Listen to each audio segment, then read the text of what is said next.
Здравейте, представям ви Гложенския манастир, крепост на вярата.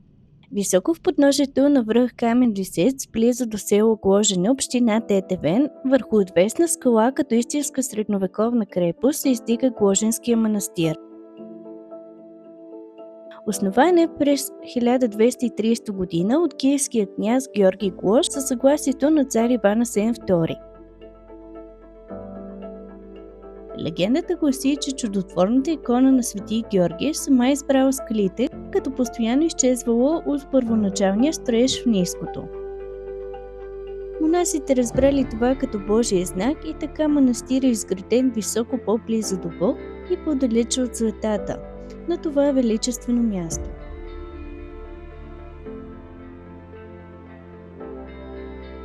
Манастира не е само храм, но и непрестъпна крепост на българския дух.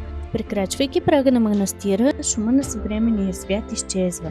Архитектурата тук е уникална. Високите зидове и дървените чертаци създават усещането за уют и величие. Непосредствено близо до манастирския вход се намира гостилницата, която предлага автентична атмосфера и гледка към величествените отвесни скали на Стара планина.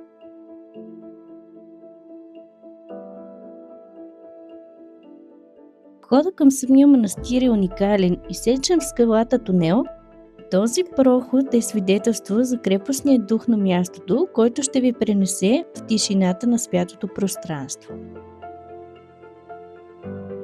Специално подредена музейна стая е съхранено скривалището на Васил Левски. Под самите скали се вие тайният тунел, просечник, тесен проход в камъка, който позволява на преследваните да изчезнат за миг, сякаш са покълнати от самата планина. Днес в музея може да се видят лични вещи и ценни снимки, които пазят паметта на революционните комитети и снимки от построяването на манастира. Апостол често е търсил пристан тук, привлечен от пълното уединение и непоколимата вяра на игумен Хаджи Евтими, неговия близък съратник.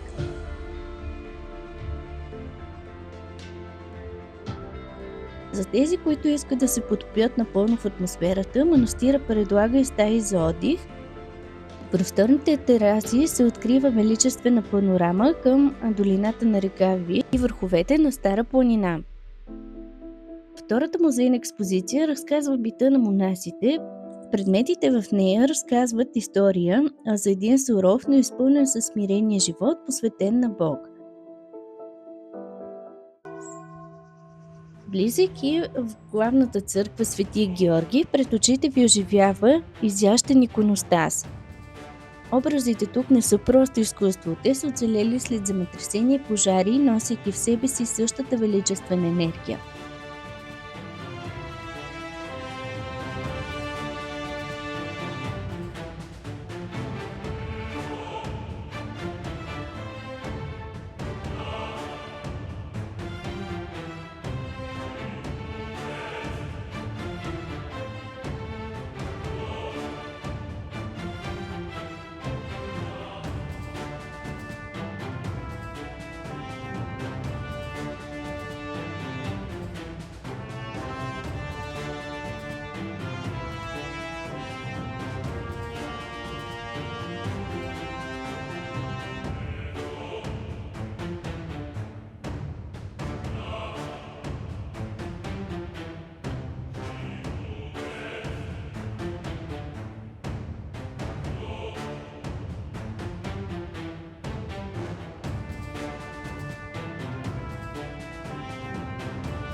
Тишината в храма не е празна.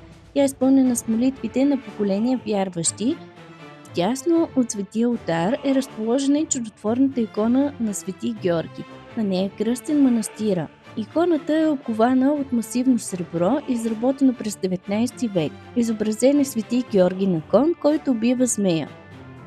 Горната част под обковата е изработена от джемширово дърво. Около централното изображение са добавени житейски сцени, които разказват за мъченичеството и чудесата на светеца.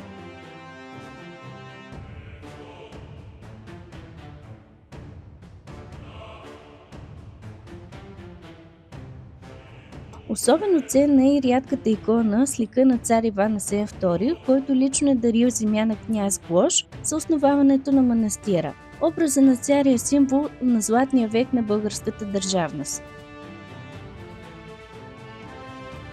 Стенописите и резгови иконостас допълват усещането за божествена тържественост.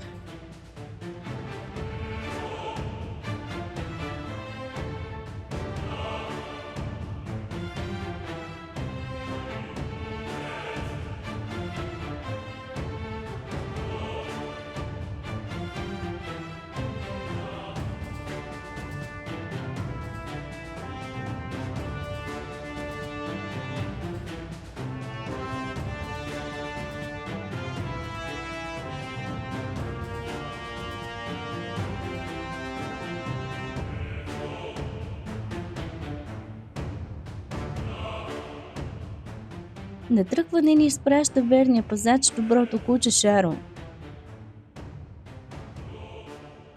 А едно пътуване до тук не е просто екскурзия, а среща с корените на България. Тук времето сякаш е спряло, за да ни позволи да вдишаме от чистия планински въздух и да се насладим на атмосферата. Надявам се, че този разказ ви е докоснал. Ако е така, подкрепете канала с лайк и се абонирайте. Вашата подкрепа е двигателят, който ми помага да създавам още по-добро съдържание. Благодаря ви, че сте част от това пътешествие. До скоро!